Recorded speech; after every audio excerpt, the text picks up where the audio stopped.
Et salut à tous, c'est Furieux, on se retrouve pour une nouvelle vidéo, une nouvelle anime review, ou plutôt anime découverte, où je vais vous faire découvrir aujourd'hui, Valkyrie Apocalypse. Alors, c'est peut-être un peu plus connu que les deux précédents. La raison principale à ça, c'est que cet anime est diffusé sur Netflix. Et oui, donc, si vous avez Netflix, comme la plupart des gens ont Netflix, vous avez peut-être déjà jeté un coup d'œil. Et si ce n'est pas le cas, eh bien, je vais vous en parler et écoutez, j'espère vous le faire découvrir et que vous aimerez cet anime. Parce que franchement, c'est un anime très qualitatif. Alors, de quoi ça parle, Valkyrie Apocalypse? Eh bien, tout simplement, vous allez avoir une Valkyrie, et oui, qui s'appelle Brunhilde. Je vais y arriver. Et du coup, elle va interrompre une réunion entre tous les dieux, alors tous les dieux confondus, hein, Grec, Bouddha, Shiva, tout le monde, tous les dieux, vraiment tous les dieux, nordiques aussi. Et oui, s'il y a une Valkyrie, vous, vous doutez bien qu'il y a des dieux nordiques. Et donc, ces dieux-là, ils sont en train de faire un vote pour savoir s'ils doivent exterminer l'humanité ou pas. Et Brunhilde, elle a envie de mettre un petit peu des bâtons en héros aux dieux. Et elle propose, à la place d'exterminer purement et simplement l'humanité, ce qui allait arriver, eh bien, de lancer le Ragnarok. Alors, le Ragnarok, qu'est-ce que c'est dans l'anime? Eh bien, tout simplement, c'est un combat entre les hommes et les dieux, où va y avoir, des humains qui vont affronter en duel des dieux. Et donc, les dieux semblent plutôt amusés de ça. Hein, forcément, ils se disent on est des dieux et les humains ne nous battront pas. Et Zeus, qui est un peu le chef des dieux, décide de confier la sélection des humains à Brunhilde, ce qui lui convient totalement, vu que c'est un peu ce qu'elle voulait. Et donc, le Ragnarok est lancé, et Brunhilde va devoir sélectionner les humains. Et les dieux, ils vont sélectionner eux-mêmes. Alors, je vous dévoilerai pas le résultat des combats, je vais juste vous dire, dans cette première saison, quels sont les dieux qui vont affronter les humains. Et puis voilà, peut-être la principale chose du combat, et après, vous verrez vous-même, si vous voulez, en tout cas, le résultat des combats. Alors, le premier combat va opposer Lu Bu, qui est un des seigneurs des trois royaumes, un des héros des trois royaumes, si vous ne connaissez pas, histoire chinoise, qui va opposer Thor. Je pense que tout le monde connaît Thor, dieu de la mythologie nordique. Et ce combat va reposer essentiellement sur la force brute. Enfin, franchement, c'est un combat où c'est vraiment bourrin. Voilà, c'est clairement bourrin, ils se bourrinent entre eux, il n'y a pas trop de subtilité dans le combat. Et donc, c'est l'ouverture du Ragnarok va se faire avec ces deux protagonistes qui vont se livrer une bataille acharnée. Et je ne vous dévoilerai pas ce qui se passe ensuite, mais sachez que sur chaque combat, on en apprend sur l'histoire des deux protagonistes. C'est-à-dire que vous n'allez pas juste avoir le combat, vous allez apprendre ce qui s'est passé durant la vie de Lu Bu et vous allez apprendre ce qui s'est passé, en tout cas les faits d'armes les plus connus de Thor. Alors, dans le contexte de l'anime, hein, mais c'est juste que, voilà, c'est pour vous donner un contexte. C'est pas que des duels bourrins où il n'y a rien derrière, il y a aussi l'histoire de chaque personnage à chaque duel. Et ça va être vrai pour chaque duel. Chaque duel va avoir un petit peu de lore, entre guillemets, du personnage, et on en apprend plus sur ce dernier. Alors vous le voyez, hein, moi j'aime beaucoup le chara-design du personnage, je le trouve vraiment classe. Ça change un peu, on n'a pas l'habitude de voir Thor comme ça, hein, très clairement je vous le dis, je le voyais pas du tout comme ça. Et encore plus avec son arme. C'est impressionnant, Mjolnir, hein, c'est pas le marteau Marvel, hein, clairement, c'est pas du tout le même. Donc franchement, non, c'est très sympa. Et donc, ça nous permet d'en apprendre plus sur l'histoire des personnages qui participent au Ragnarok, peut-être pour créer un petit lien entre eux et entre nous et eux.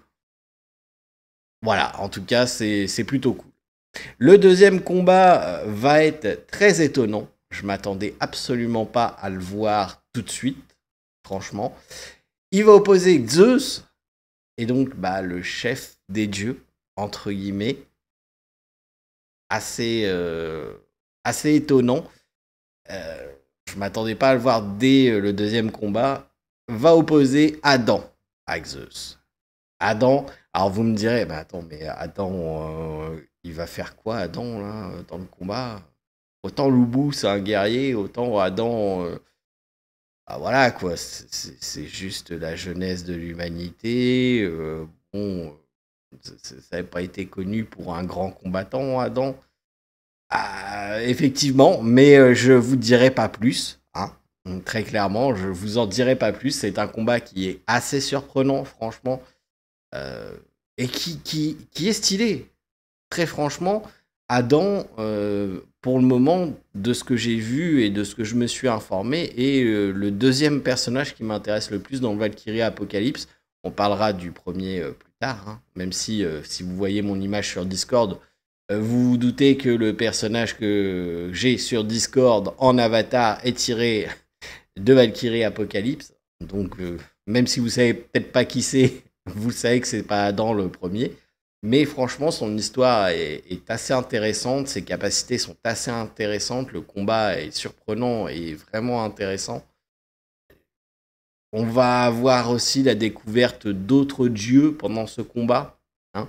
Là où Lubu, Thor, c'est vraiment centré sur eux, on va commencer à avoir des petites choses qui se passent entre les dieux. Et ça, c'est assez intéressant. Donc, je vous en dirai pas plus. Mais franchement, ça commence bien. Mettons les deux premiers combats, ça commence bien.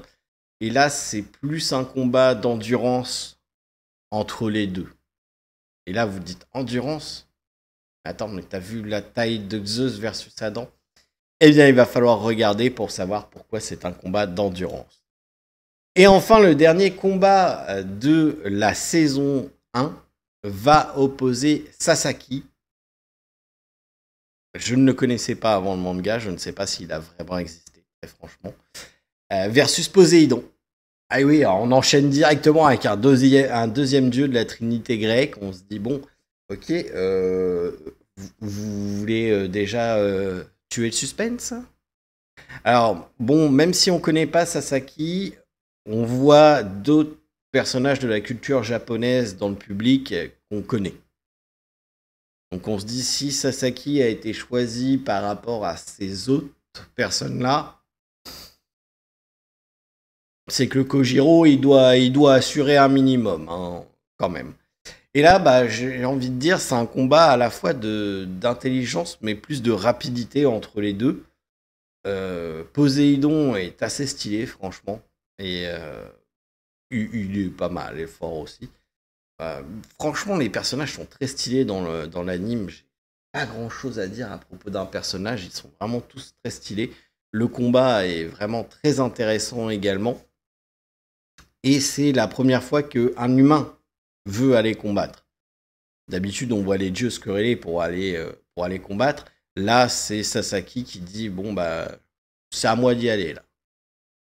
C'est à moi d'y aller. Donc je vous en dirai pas plus sur le combat parce que j'ai peur de vous spoiler, mais très franchement le combat est très stylé. Alors bien entendu il se bat avec un katana typique japonais et voilà, je vous dévoilerai pas comment ça se fait que ces katanas tiennent le coup contre le trident de Poséidon, même chose pour les armes précédentes. Mais sachez que les Valkyries interviennent là-dedans. Donc vous verrez ça par vous-même si vous souhaitez le découvrir. Et ça s'arrête là pour les combats de la saison 1. La saison 2 va commencer le 26 janvier, je crois, de mémoire. Et on a eu un teasing sur le combat d'ouverture de la saison 2. Ça va être Hercule versus Jack l'Éventreur. Que vous voyez là dans le fond d'écran d'ailleurs. Le monsieur avec le chapeau, c'est Jack l'Éventreur. Et le monsieur roux, c'est Hercule. Donc on se demande bien qu'est-ce qui va se passer. On sait que ça va se passer dans une reconstruction de Londres à l'époque victorienne, donc le terrain de Jack l'Éventreur versus la force de Hercule. On va voir ce qui va se passer, en tout cas, ça risque d'être assez sympathique, mais je vous avoue que moi, le personnage que j'attends dans la saison 2, ce n'est absolument pas ces deux-là, mais c'est bien évidemment ce personnage que vous avez en avatar sur mon Discord, enfin de moi, de mon profil sur Discord, c'est Bouddha. Et franchement, je le trouve grave stylé, même dans le trailer de la saison 2, je le trouve grave stylé. Et j'ai hâte de le voir intervenir dans Valkyrie Apocalypse, très franchement. L'histoire est super bien, les combats sont bien animés, je trouve. Le graphisme sont super. Pour vous donner une idée, j'ai hésité à m'acheter les mangas pour continuer à lire un peu l'histoire, etc. du manga.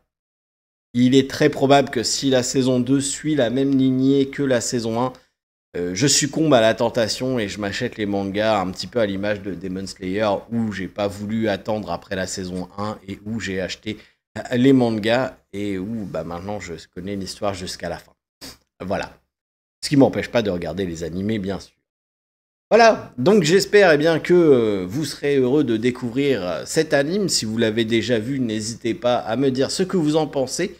Et je vous dis à la semaine prochaine pour un nouvel anime à vous faire découvrir.